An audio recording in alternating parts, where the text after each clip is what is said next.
ఏమైనా ఏసీబీ చంద్రబాబు గారి పంజరంలో ఉందా? చంద్రబాబు గారు సమాధానం చెప్పాలి.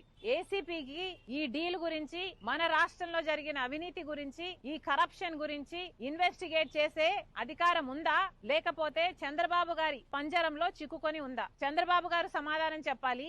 ఏసీపీ కూడా నిరూపణ చేసుకోవాలి. మీది యాంటీ కరప్షన్ బ్యూరో. మరి మీరు కరప్షన్ మీద సుమోటోగా తీసుకొనైనా సరే మీరు ఎంక్వైరీ చేయడానికి వీలు ఉంది. కానీ ఇంతవరకు కూడా ఏ ఒక్క సంస్థ అయినా ఎంక్వైరీ చేస్తాము అని అంటం లేదు. చంద్రబాబు గారు అయితే ఇక దాని గురించి మాట్లాడడం కూడా మానేశారు. మరి ఇప్పుడు చంద్రబాబు గారు సమాధానం చెప్పాలి. ఏసీబీ ఇది పచ్చ కలర్ లో ఉంది, అర్థమవుతుందమ్మా?